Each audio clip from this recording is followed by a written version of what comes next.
Howdy, howdy ho. I just want to remind y'all that I play enhanced by an M Classic, so keep that in mind that I actually get what you might call a semi-Switch Pro experience, and I do highly recommend it for all you docked players. As if the poster I have hanging up wasn't enough to tell you, Metroid is a top favorite franchise of mine right next to Zelda. And while this is clearly not Metroid Prime 4 and is instead a clear return to the nostalgic roots of the franchise, does Metroid Dread really do justice to the series?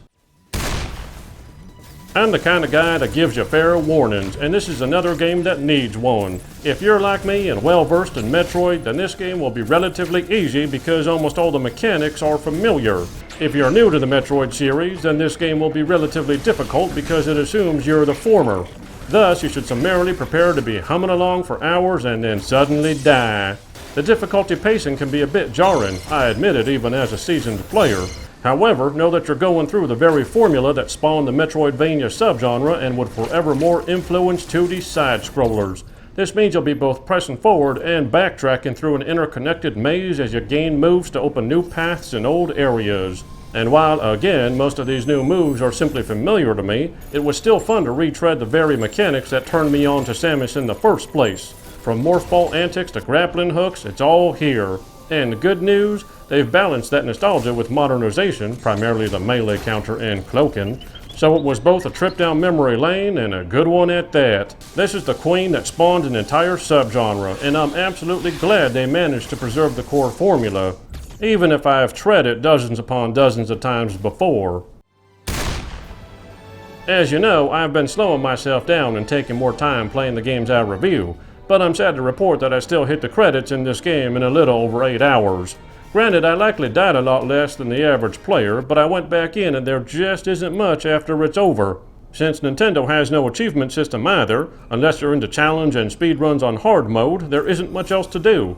I can't deny I'm disappointed. It's 2021. Just because the old games were short doesn't mean it needs to be the same now, and this is one area of the nostalgic formula I'm not so happy with. Imagine a second planet you fly to with yourself fully upgraded that takes everything you've gained and puts it to the test. This isn't a good-looking game, period. The thing is, that's not the developer's fault so much as it is the Switch's hardware they're working with. Close-ups do not impress, and the reality is that this game's file size isn't small because of magical compression, but because the game lacks detailed textures and voice work, both of which are the primary bulk of game files. Fortunately, like most Nintendo games, art style is used to keep things looking pleasant, and the Metroid series has always had plenty of that to work with. This doesn't quite stop the frame rate from occasionally dipping hard from its 60 FPS target though, and most cinematics lock to 30.